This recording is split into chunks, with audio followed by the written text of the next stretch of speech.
इधर महाराष्ट्र के पुणे में बड़ा बवाल हो गया। यहां दौड़ में दो गुटों के बीच विवाद ने देखते ही देखते हिंसक झड़प का रूप ले लिया। सोशल मीडिया पर दरअसल एक विवादित पोस्ट करने के बाद विवाद ऐसा बढ़ा कि दो गुट आमने सामने आ गए। हालात इतने बिगड़ गए कि पुलिस को आंसू गैस के गोले तक दागने पड़े हैं। मस्जिद में तोड़फोड़ की कोशिश की गई है। इलाके में तनाव के बाद भारी पुलिस बल तैनात किया गया।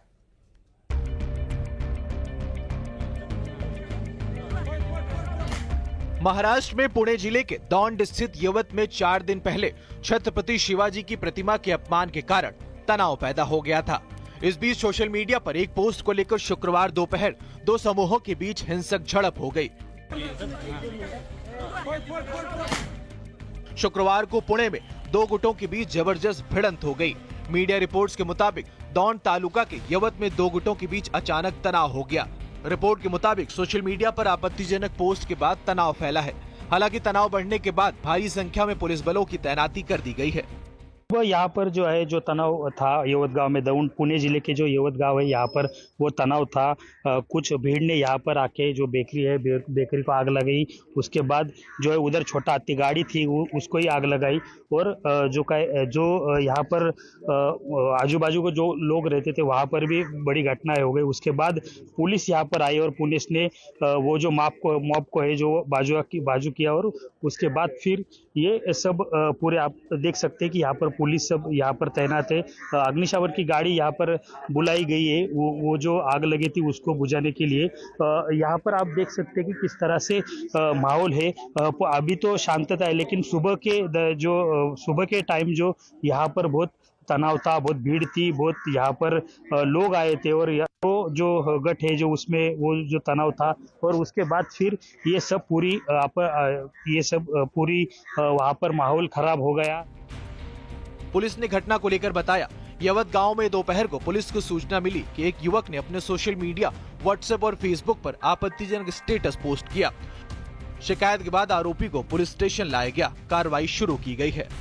यवत गांव में आज दोपहर में एक इंफॉर्मेशन सामने आई कि किसी एक यंगस्टर ने, एक यंग लड़के ने उसके मोबाइल फोन पे और फेसबुक व्हाट्सएप पे एक स्टेटस रखा है जो ऑब्जेक्शनेबल स्टेटस है। तो इसकी रिपोर्टिंग होते ही उस लड़के को पुलिस स्टेशन ने अपने थाने में लिया और गांव के लोगों से जो प्रतिनिधि लोग आए थे उनके साथ मीटिंग शुरू की। लेकिन तब तक ये जो मैसेज था, वो जो स्टेटस है वो गांव में फैल चुका था और उसकी वजह से फिर ऑलरेडी इमोशन कुछ हाइटन थे, क्योंकि कुछ 8 दिन पहले ही गांव में कुछ तान तनाव की घटना होने की वजह से इमोशन हाइटन थे। तो लोग रास्ते पे आए, उसमें से कुछ यंगस्टर्स ने ग्रुप बना के गांव में घूमना शुरू किया।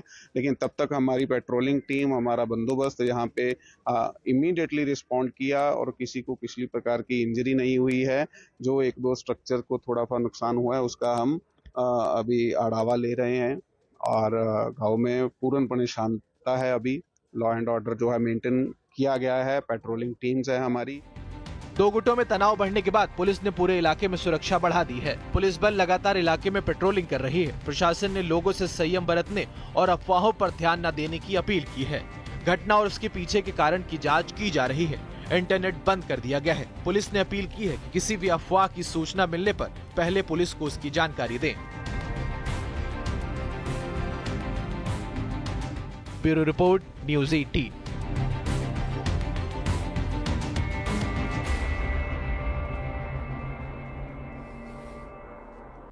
मालेगांव बम ब्लास्ट मामले में एनआईए कोर्ट ने सभी 7 आरोपियों को बरी कर दिया, लेकिन खुलासों के सिलसिले नहीं थमे। फैसले के बाद महाराष्ट्र एटीएस के पूर्व अधिकारी महबूब मुजावर ने सनसनीखेज एक दावा किया है।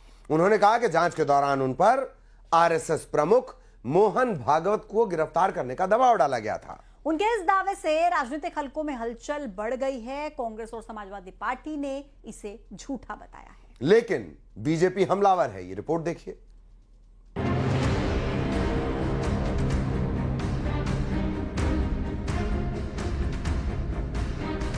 भगवा आतंकवाद का जो कंसेप्ट आया था तो वो पॉलिटिकल था, आदेश दिया गया था वैसा, तो वो भयानक था, अच्छा नहीं था, वो झूठ था। उस तपास के सिलसिले में यह भी आदेश था मेरे को कि तुम नागपुर से मोहन भागवत जी को लेके आओ। मालेगांव ब्लास्ट केस में बहुत बड़ा पर्दाफाश हुआ है।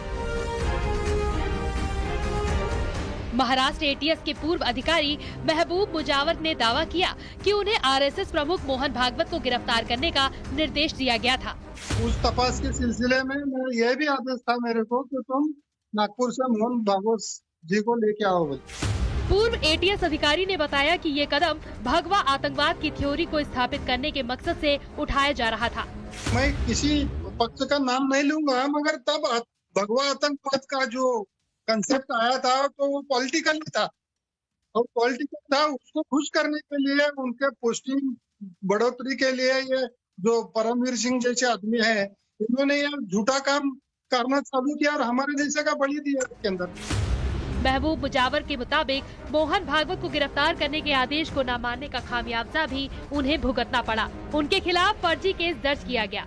मालेगांव ब्लास्ट मामले में दर्जनों झूठ गढ़े गए थे। हाँ, यही कहा गया था, मेरे को आदेश दिया गया था वैसा, तो वो भयानक था, अच्छा नहीं था, वो झूठ था, और मेरे लिए तो मेरी जिंदगी बर्बाद करने का आदेश था, वो मैंने नहीं किया। वो पूर्व एटीएस अधिकारी के खुलासे पर महाराष्ट्र के सीएम फडणवीस का कहना है कि वोट की राजनीति के लिए कांग्रेस ने साजिश रची, भगवा आतंकवाद जैसे शब्द तैयार किए गए।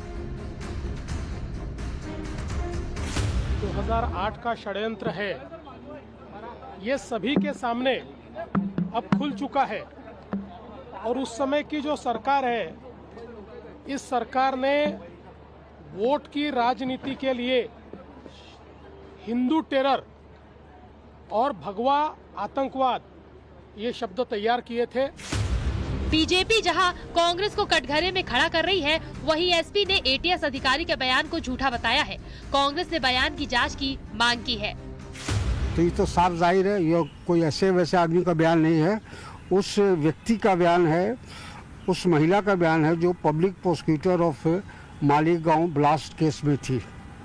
तो उनको बाद में उस पद से हटाया भी गया और उनको ये ऊपर दबाव दिया गया कि ये इस पूरे मामले में सॉफ्ट होना है। गलत है उसका बयान। मोहन भागवत को गिरफ्तार करने के लिए कभी कोई नहीं कह सकता, न कहा है। बीजेपी नेता संबित पात्रा ने प्रेस कॉन्फ्रेंस कर कहा कि गांधी परिवार के कहने पर साजिश रची गई थी। गांधी परिवार ने शिंदे के ऊपर दबाव डालकर भगवा आतंकवाद शब्द कहने का दबाव डाला। जो लोग हिंदू धर्म को मानते हैं और संघ के उच्चस्थ स्थान पर, उच्च पदवी पर जो लोग आसीन हैं, किस प्रकार से उनको अपमानित किया जाए, उनको गिरफ्तार किया जाए, उनसे बदला लिया जाए, इस प्रकार के विंडिक्टिव एटीट्यूड के साथ उस समय की कांग्रेस पार्टी काम कर रही थी, और यह सब कुछ गांधी परिवार के कहने पर हो रहा था। महबूब मुजावर का दावा है कि उनके पास इस बात के दस्तावेजी सबूत है। उस वक्त भगवा आतंकवाद की एक स्क्रिप्ट तैयार की जा रही थी। ये केस शुरुआत में एटीएस के पास था, बाद में एनआईए ने इसकी जांच संभाली। 17 साल के बाद एनआईए की कोर्ट ने सभी आरोपियों को सबूतों के अभाव में बरी कर दिया है।